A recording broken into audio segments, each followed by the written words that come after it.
तो ये है कि भूखा रहना व्रत नहीं होता, उपवास। उपवास का मतलब होता है उप माने नजदीक, निकट, वास मतलब रहना, भगवान के नजदीक रहना, ये उपवास हो गया।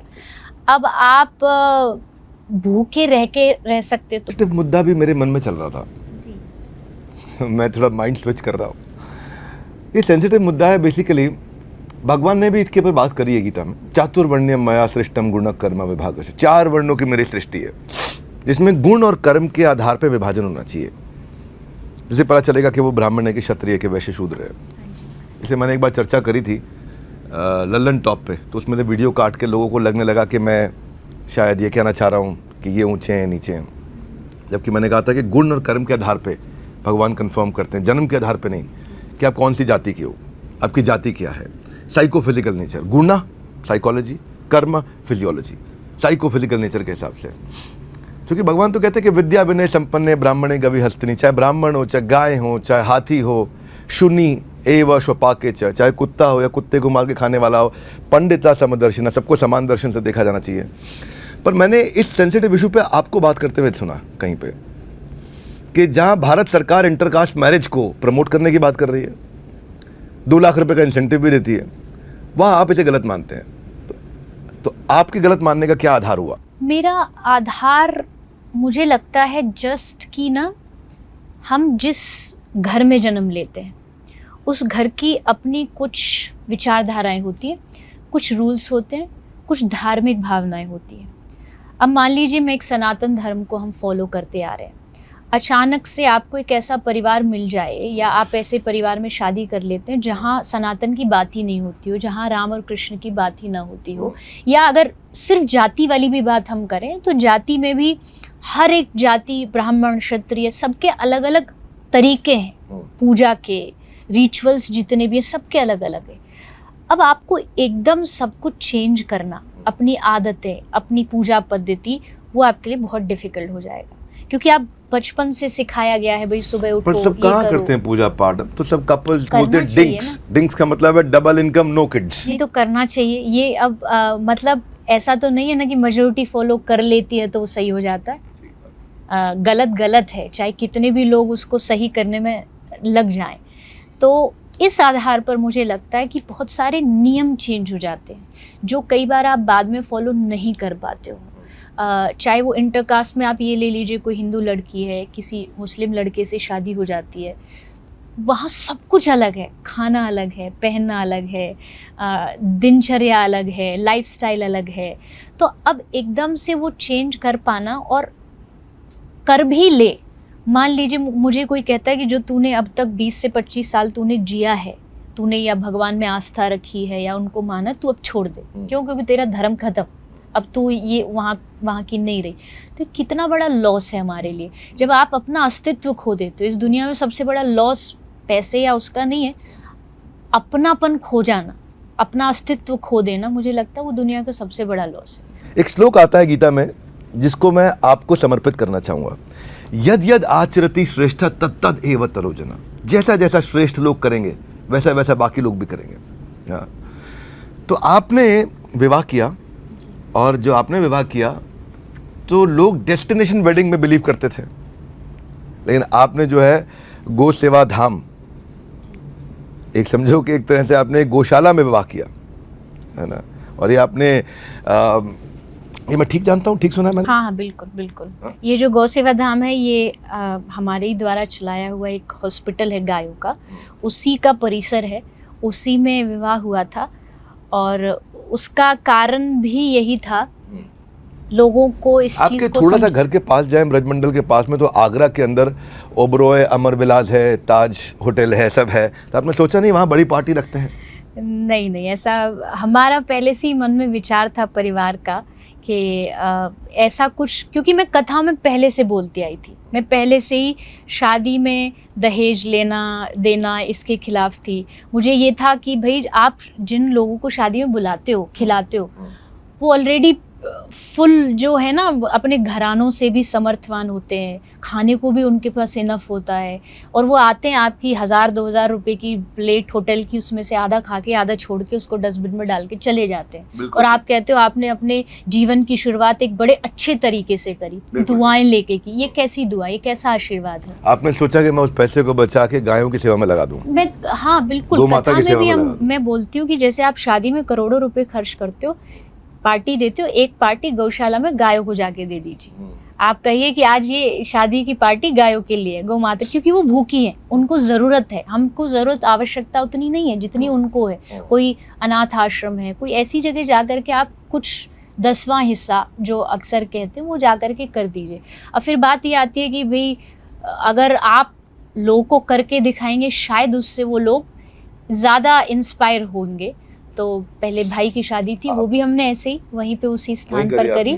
हाँ, और लोगों को अभी भी वहाँ बहुत सारे लोग आते हैं, वहाँ बोलते हैं कि हमें यहाँ पर, अब वहाँ थोड़ा स्थान कम है, पर उनकी इच्छा ज़रूर रहती है कि हम भी ऐसे ही यहीं पर इसी परिसर में करें। मुझे भी लेके चलिएगा वहाँ, मैं ज़रूर देखना चाहूँगा गौ सेवा धाम आपके साथ में, गायों का जो अस्पताल आपने बनाया है। शादी से पहले आप व्रत वगैरह रखते थे? आप पर्सनल लाइफ में व्रत, फास्टिंग? जी, मैं बचपन से एकादशी व्रत रखते हैं। एकादशी महीने में 2 बार आती है, हम समझते हैं। राधाष्टमी, जन्माष्टमी, बस ये कुछ मुख्य, बाकी एकादशी का व्रत रखते हैं। तो एकादशी साल में मतलब 24 व्रत हो गए। हाँ, महीने में 2 आती है। अच्छा, भगवान भी वैसे बोलते हैं रेगुलेटेड लाइफ होनी चाहिए, युक्त आहार विहारस्य युक्त चेष्टस्य कर्मसु, सब कुछ युक्त होना चाहिए, रेगुलेटेड होना चाहिए। फास्टिंग को लेकर के हमने देखा कि आजकल लोग हल्दीराम बीकानेर वाला चाय उसकी पूरी व्रत की थाली निपटा देते हैं और व्रत की थाली बढ़िया से खा करके अपने हिसाब से। आपके हिसाब से व्रत रखने का सही तरीका क्या है? देखिए, पहली बात तो ये है कि भूखा रहना व्रत नहीं होता, उपवास का मतलब होता है, उप माने नजदीक, निकट, वास मतलब रहना, भगवान के नजदीक रहना, ये उपवास हो गया। अब आप भूखे रह सकते तो अच्छा है। नहीं तो हल्दीराम की थाली खाने में दिक्कत नहीं है? नहीं, दिक्कत मतलब व्रत वाली थाली जो व्रत वाली थाली, लेकिन किसी को शरीर में कोई परेशानी है कि भाई हम तो, कई लोग होते हैं हम तो व्रत इसलिए नहीं रख रहे क्योंकि हमको भूखे नहीं रह सकते, उसके लिए एक ऑप्शन है। स्टेप बाय स्टेप चलिए। पहले कुछ ऐसा ऑप्शन रखिए कि आप दूध, चाय, ये जो है ये ले रहे हैं, या उसके बाद थोड़ा फ्रूट्स ले रहे हैं। फिर कोई और कहता नहीं जी हमें तो बीमारी, हमें तो ये, तो उसमें आप खाना थोड़ा भी ऐसा रख सकते हैं, लेकिन कम से कम रखिए। ये तो ठीक नहीं है कि आप वो खाए जा रहे। भूखे रहने का मतलब क्या? भूखे आप मतलब अन्न नहीं खाओगे तो आपको आलस नहीं आएगा। अन्न में खाने में ज़्यादातर आलस होता है, तो वो नहीं आएगा। नींद कम आएगी तो उतना देर आप भगवान का भजन ज़्यादा करो, इसलिए कम खाइए, ये बनाया गया। लेकिन अब तो मुझे लगता है और दिन में इतना नहीं खाते होंगे जितना व्रत में खाते हैं। ऐसे लगता है कोई त्योहार आ रहा है, एकादशी नहीं, कोई त्योहार आ रहा है। तो ये नहीं होना चाहिए, डिसिप्लिन होना चाहिए। नवरात्रों में भी नवरात्रों में भी वही सिस्टम चल रहा है कि भाई बस खाते ही जा रहे। नहीं, आपको अपने शरीर को भी तो पेट को भी तो रेस्ट, सिस्टम को रेस्ट मिलना चाहिए। अगर आप महीने में 2 एकादशी करते हो तो 2 दिन पेट रेस्ट मोड पे जाएगा। तो इसलिए कम खाइए और ज़्यादा से ज़्यादा भजन करिए, वो असली व्रत है। हाँ, बड़ा अच्छा बात बताया कि भाई उपवास का अर्थ, उप का मतलब निकट, वास का मतलब रहना, भगवान के नज़दीक रहना। अब भगवान के नज़दीक रहने में आजकल धार्मिक चर्चा भी बहुत होती है, और अभी जो इलेक्शन का टाइम रहा है और ज़्यादा होने लग गई है।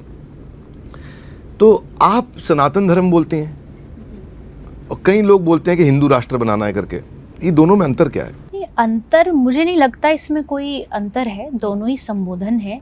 हाँ, एक समय के बाद हिंदू राष्ट्र कहना उसको शुरू कर दिया गया। सनातन एक शाश्वत जो रहता है, इटर्नल जो रहता है, उसके रूप में कहा जाता है।